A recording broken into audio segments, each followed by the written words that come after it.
ఆ భక్తి ఉండదు. చూడండి, నలకూబరమణి గ్రీవులు ఏమైపోయారు? పోనీ వీళ్ళు ఏమైనా సంపాదించారా? రూపాయి సంపాదించినట్టు మనకి తెలియదు. కుబేరుడు కొడుకులంతే. ఈ మాత్రానికి ఓ ఎగిరిగిరి పడిపోయి నారదుడికి నమస్కరించలేదు. ఏమైపోయారు? వెళ్ళి చెట్లై పడిపోయారు నందవ్రజంలో. ఇప్పుడు ఏమంటున్నారు కృష్ణుణ్ణి చూసి? నీ పద్యావళు లాలకించు చెవులు. స్వామి, మాకేం కావాలో తెలుసా? అమ్మయ్యా, మళ్ళీ మాకు వచ్చేసాయి, మా విమానాలు ఎక్కి మేము వెళ్ళిపోతాం యక్షలోకానికి అంటలేదు. ఎప్పటికీ కూడా మళ్ళీ మాకు అహంకారం రాకుండా మాకేమిస్తావో తెలుసా? నీ పద్యావళు లాలకించు చెవులన్. ఈ మాట నారదుడు అలా వెళ్ళిపోతూ భగవన్నామని చెప్తే మేము విని సంతోషంగా చేతులెత్తి నమస్కరించాలి. నీ పద్యావళు లాలకించు చెవులున్, నీ మూర్తిపై చూపులున్. నిన్ను మా కంటి చూపులు ఎప్పుడూ కూడా నిన్నే చూడాలి. నీ పాదంబుల పొంత మ్రొక్కు శిరముల్. తల ఉన్నది ఇలా ఎగిరి నిలబడడానికి కాదు, ఈశ్వరుని యొక్క మూర్తి కనపడగానే ఇలా వంగిపోయి శిరస్సు ఆయన పాదములను తాటించగలగాలి. నీ సేవపై చిత్తముల్. ఎప్పుడెప్పుడు ఈశ్వరుణ్ణి సేవిద్దామా అని మనస్సు యందు తొందర కలగాలి. అటువంటి చిత్తము, నీ సేవపై చిత్తముల్. వీళ్ళు ఏ పని మాంతామంటం లేదు. పూర్వం ఏం చేశారో అవే చేస్తారు. కానీ ఎలా అడుగుతున్నారు? ఈశ్వర సంబంధంతో చెయ్యాలి మేము ఏం చేసినా. నీ పేరన్ పనిచేయు హస్తయుగమున్. పూర్వంలాగే మేము పనిచేస్తాం, కానీ ఇప్పుడు చేసేటప్పుడు ఈ రెండు చేతులు ఈశ్వరుడు ఇచ్చాడు, ఆయన చేయిస్తున్నాడు. కాబట్టి నేను చేసే పని యందు దోషం ఉండకూడదు అన్న భావన నా మనస్సులో నిలబడాలి. నీ పేరన్ పనిచేయు హస్తయుగమున్, నీ మూర్తిపై చూపులున్, నీ పాదంబుల పొంత మ్రొక్కు శిరముల్, నీ సేవపై చిత్తముల్, నీపై బుద్ధులు మాకు నిమ్ము కరుణన్. నీ గురించి ఆలోచించగలిగినటువంటి బుద్ధిని, నిన్ను సేవించగలిగినటువంటి నిశ్చయాత్మకమైనటువంటి శక్తిని, మళ్ళీ అందులో తడబాటు రాకుండా, వైక్లభ్యం లేకుండా, ఇవన్నీ నిజమా చెయ్యాలా అన్న అనుమానం లేకుండా నిశ్చయాత్మకమై ఇది నమ్మదగినదే అన్న బుద్ధిని ఈశ్వర మాకు కటాక్షించు అని అడిగారు. అడిగితే ఆయన అన్నాడు, తథాస్తు, మీకు అటువంటి బుద్ధి కలుగుతుంది, మీరు సంతోషంగా బయలుదేరి మీ యక్షలోకాన్ని చేరుకోండి అని చెప్పాడు. వాళ్ళు బయలుదేరి యక్షలోకానికి వెళ్ళిపోయారు. వాళ్ళు, కుబేరుడికి ఒక శక్తి ఉంది. కుబేరుడు ఐశ్వర్యానికి అంతటికీ కూడా అధిపతి. ఆయన నవనిధులకు అధిదేవత. ఆయనకి ప్రపంచంలో రెండు శక్తులు ఉన్నాయి. ఒకటి, అపారమైనటువంటి ఐశ్వర్యానికి ఆధిపత్యంలో ఉంటాడు. రెండు, సర్వకాలముల యందు శంకరుడి పక్కన నిలబడి ఉంటాడు. కైలాసంలో పరమశివుడి పక్కన నిలబడి స్వామి ఏదైనా పని చెప్తారేమో అని ఎప్పుడూ పక్కన నిలబడి ఉంటాడు. ఇది చాలా అరుదైనటువంటి అవకాశం. అయితే ఈ రెండు లక్షణములు కలిగినటువంటి కుబేరుడు అహంకరించినట్టు మీకు ఎక్కడా కనపడదు పురాణాలు. అదో గమ్మత్తు. అసలు ఈ కుబేరుడికి ఐశ్వర్యం ఎక్కడి నుంచి వచ్చింది అంటే మీరు రామాయణం ఉత్తరాఖండ చదవాలి, చదివితే తెలుస్తుంది. ఆ కుబేరుడు విశ్రవసో బ్రహ్మ యొక్క కుమారుడు. రావణాసురుడి కన్నా ముందు పుట్టాడు. పుట్టి చతుర్ముఖ బ్రహ్మగారి గురించి గొప్ప తపస్సు చేశాడు. తపస్సు చేస్తే చతుర్ముఖ బ్రహ్మగారు ప్రత్యక్షం అయ్యారు. నీకేం కావాలని అడిగారు. అడిగితే, అయ్యా నాకు దిక్పాలకత్వం కావాలి అని అడిగాడు ఆయన. నీకు దిక్పాలకత్వం ఇస్తున్నాను, నువ్వు ఉత్తర దిక్కున శంకరుడి పక్కనే ఉండి నవనిధులకు అధిపతివై ఉంటావు, అటువంటి కుబేరుడని నిన్ను పిలుస్తారు, నీకు ఆ స్థితినిస్తున్నాను అన్నాడు. ఆయన ఒక్కసారి జీవితంలో పొరపాటు జరిగింది. హిమవత్ పర్వత ప్రాంతంలో పార్వతీదేవి వెడుతుండగా ఆవిడ యొక్క సౌందర్యాన్ని చూసి తెల్లబోయి ఎవరి కాంత అని అమ్మవారిని అమ్మ దృష్టితో కాకుండా ఒక స్త్రీ శరీరాంతర్గత సౌందర్య భావనతో చూశాడు. దానివల్ల ఆయనకు ఒక కన్ను మెల్లకన్ను అయిపోయింది కుబేరుడికి. అందుకే కుబేరుడికి కన్ను మెల్లకన్నుగా ఉంటుంది. అది తప్ప ఆయన విశ్రవసో బ్రహ్మ తండ్రి గారు ఎలా చెప్తే అలా ప్రవర్తించేవాడు.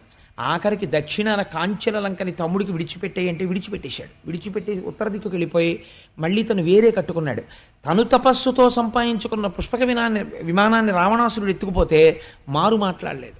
అంతటి మహానుభావుడు కుబేరుడు. అటువంటి కుబేరుడు తపస్సు చేసినవాడు కనుక ఐశ్వర్యము వలన కుబేరుడు మదించినట్లు మీకు ఎక్కడ కనపడదు. మీరు ఈ విషయాన్ని చాలా జాగ్రత్తగా గమనించాలి.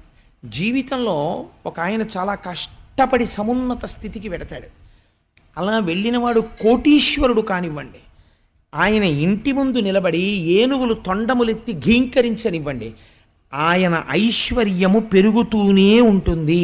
కారణం ఏమిటో తెలుసా అండి? ఆయన కటిక దరిద్రుడవచ్చు, ఎందుకు పనికి మాలినవాడవచ్చు, భగవద్భక్తుడు కనపడితే వంగి అవతల వారి పాదములు పట్టి నమస్కరించగలడు. ఈ ఐశ్వర్యం ఇక్కడ ఎంతకాలం ఉంటుందో ఇంట్లో ఐశ్వర్యం అంతకాలం ఉంటుంది. ఇలా ఎందుకు ఉండగలడంటే ఆయనకి లోపల తపస్సు ఉంది. కానీ ఇంత ఐశ్వర్యానికి మాత్రమే వారసత్వం పొంది తండ్రి సంస్కృతికి వారసత్వం పొందలేకపోయారనుకోండి కొడుకులు, వాళ్ళు ప్రమాదంలోకి వెడతారు. ఇదే ఇక్కడ వచ్చినటువంటి పెద్ద చిత్రమైనటువంటి విశేషం. నలకూబర మణిగ్రీవులు కుబేరుని యొక్క కుమారులు. ఆయన వెంటనే లేచి సుదర్శన చక్రాన్ని ప్రార్థన చేశాడు. సుదర్శన చక్రానికి చేసినటువంటి ప్రార్థన వింటే మనని తరుముకొస్తున్నటువంటి దురితముల నుంచి మనం కాపాడబడతాం. నీవ పావకుడవు, నీవ సూర్యుండవు, నీవ చంద్రుండవు, నీవ జలము, నీవ నేలయు నింగి, నీవ సమీరంబు, నీవ భూతేంద్రియ నికరములును, నీవ బ్రహ్మంబును, నీవ సత్యంబును, నీవ యజ్ఞంబును, నీవ ఫలము, నీవ లోకేశులు, నీవ సర్వాత్మయు, నీవ కాలంబును, నీవ జగము, నీవ బహుయజ్ఞ భోజివి, నీవ నిత్య మూల తేజంబు, నీకు నే మృక్కువాడ, నీరజక్షుండు చాల మన్నించునట్టి, శస్త్ర ముఖ్యమకావవే చాలు చాలు శస్త్ర ముఖ్యమకావవే చాలుముని. శ్రీ మహావిష్ణువుకి సుదర్శనానికి భేదము లేనటువంటి స్తోత్రం చేశారు. నీవే మూలం, నువ్వే సృష్టి, నువ్వే స్థితి, నువ్వే లయ, నువ్వే యజ్ఞం, నువ్వే రక్షణ, నువ్వే అగ్ని, నువ్వే జలము, నువ్వే పృథివీ, నువ్వే ఆకాశము. అటువంటి సుదర్శనమా, శరణాగతి చేసినటువంటి ఈ మునిని కాపాడు. హరిచే నీవు విసృష్టమై చెగమున్నాలించి నీ ధారలం ధరణిన్వ్రాలుట నిక్కమంచుమునిపే దైత్యేంద్ర మధ్యంబులో శిరముల్ పాదములన్ భుజోరు యుగముల్ చేతుల్ నిజాంగంబులందరులన్ ప్రాణ సమీరముల్ వెడలని యుద్ధంబులంచక్రమా. స్వామి, నువ్వు సామాన్యమైన వాడివా? నీకు కోపం వచ్చిందా? యుద్ధంలో అరివీర భయంకరులైనటువంటి రాక్షసుల యొక్క చేతులు, కాళ్ళు, గుండెలు ముక్కలుగా తెగనరికినటువంటి వాడివి. రాత్రి వేళ రాక్షసులు భార్యతో పడుకుని ఉండగా నిద్రలో నీవు కలలోకి వస్తే తెల్లవారేటప్పటికి రాక్షసుని భార్య మెడలో మంగళసూత్రముని తీసేస్తారు, అంటే వాడు మరణిస్తాడు. అటువంటి తేజో విరాజితవు స్వామి. నీ పరాక్రమాన్ని ఎవరు అడ్డగలరు? నిన్ను ఎవరు ఆపగలరు? కమలలోచనుండు కలుల శిక్షింపక బాలుసేయ నీవు పాలుబడితి వైనవింక చాలు, ఆపన్నుడయ్యున్న తపసి కావు నీవు ధర్మవృత్తి. నీవు రాక్షస సంహారం చేయడానికి సుదర్శనాన్ని పట్టుకుంటూ ఉంటారు స్వామి. అటువంటి వాడివి, ఆయన చేత అటువంటి పనులకు వినియోగింపబడుతుంటావు. ఇవాళ మహర్షి శరణాగతి చేశాడు. బ్రాహ్మణుణ్ణి చంపడమా? మునిని కాపాడు అని ఇప్పుడు ఒట్టు పెడుతున్నాడు. చూడండి, అంబరీషుడి యొక్క గొప్పతనం ఇది. ఏమన్నాడో తెలుసా అండి? ఏ నమస్కరింతు ఇంద్రశాస్త్రమ ధూమకేతువునకు, ధర్మసేతువునకు, విమల రూపమునకు, విశ్వగోపమునకు, చక్రమునకు, గుప్త చక్రమునకు నమస్కారం చెయ్యడం అంటే అది. 5 జ్ఞానేంద్రియాలు, 5 కర్మేంద్రియాలు, బుద్ధిస్థానమైన శిరస్సు 11ంటిని మీ పాదముల దగ్గర విడిచిపెట్టామని వదిలిపెట్టడం, అవతల వారి శరోర అధోభాగమనందున్న పాదములకు శిరస్సు తాటించడం శరణాగతి. అందుకని శరణాగతి చేసి నిలబడ్డాడయా, నేను నీకు శరణాగతి చేస్తున్నాను. ఓ చక్రమా, నువ్వు ఇంద్రాది శత్రువుల యొక్క మదములను అణచగలిగినటువంటి దానివి. ఈ లోకము యొక్క యథార్థమైన రూపమును మరుగుపరచి జగత్తుగా కనపడేటట్టు మాయ చూపించగలిగినటువంటి దానివి. విశ్వగోపమునకు ఈ విశ్వమును రక్షించగలిగినటువంటి దానివి. అటువంటి చక్రమా నీకు నమస్కారం. విహిత ధర్మమందు విహరింతునేనియో ఇష్టమైన ద్రవ్యమిత్తునేని, ధరణిసురుడు మాకు దైవతంబగునేని, విప్రునకు శుభము వెలయుగాక. కోరిన వాళ్ళకి నా దగ్గర ఉన్నది లేదనకుండా నేను ఇచ్చిన వాడనైతే, నేను ఎప్పుడూ ధర్మము తప్పకుండా ప్రవర్తించిన వాడనైతే, నేను చేసిన పూజలకు శ్రీ మహావిష్ణువు సంతోషమును పొందినవాడైతే, నీవు ఈనాడు మహర్షిని సంహరించాలని ఉద్యుక్తతను పొందుతున్న దానివి ప్రశాంతతని పొంది, శాంతిని పొంది నీ యథాస్థానమునకు మరలిపోదువుగాక అన్నాడు.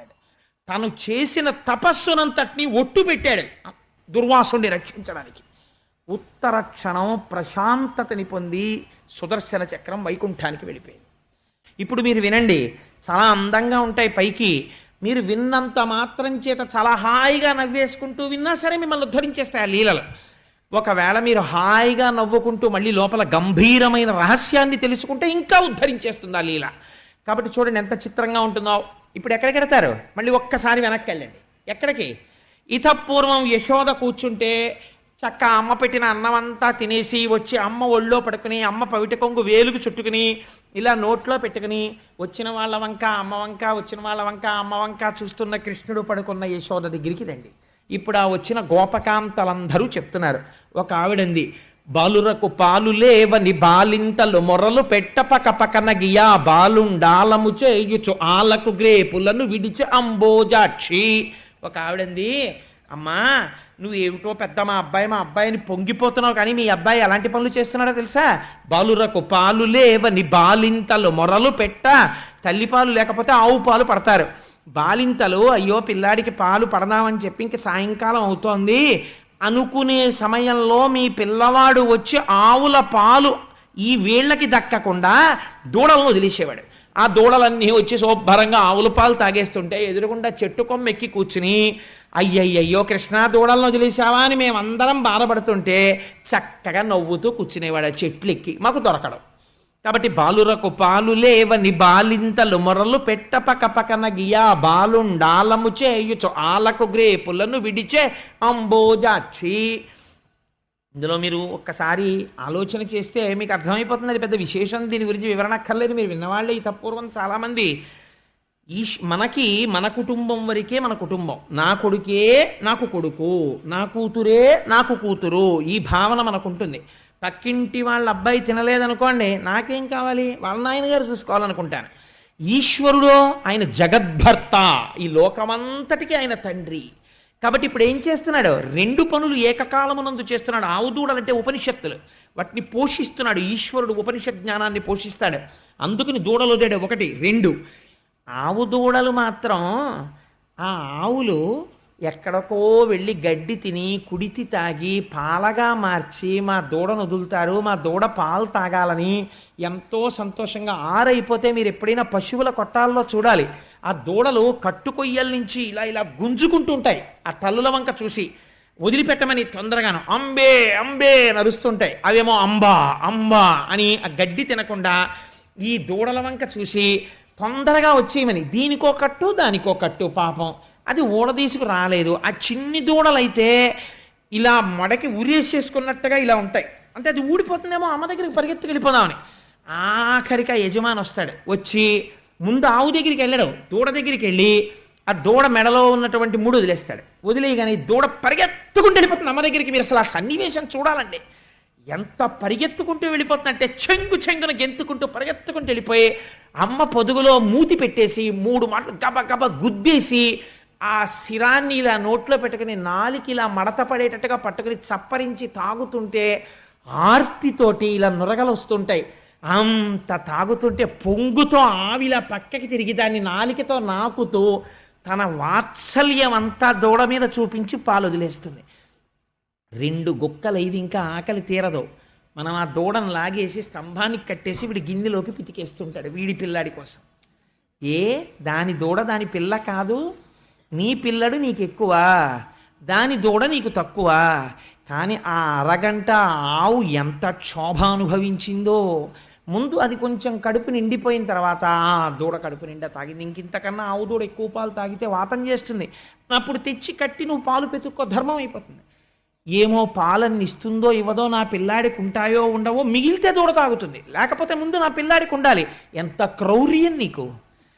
ఈశ్వరుడికో ఆ ఆవు తన బిడ్డే, ఈ దూడ తన బిడ్డే, అందుకు ఆయన వదిలేడు. నువ్వు ఆయన్ని వంక పెట్టడం ఎందుకు? నువ్వా దొంగవి, ఆయన దొంగ. ఆయన దొంగ కాదు, నువ్వు దొంగ. నీ దొంగతనం దాచుకుని ఆయన ఎందుకు దొంగతనం చెప్తున్నావు నువ్వు? చోరలీలా అని ఎవరి దొంగ బ్రతుకు వాళ్ళది బయట పెడుతున్నాడు స్వామి. అందుకని బాలురకు పాలు లేవని బాలింతలు మొరలు పెట్టపక పకన గియా బాలుండాలము చేయుచు ఆలకు గ్రేపులను విడిచే అంబోజాక్షి.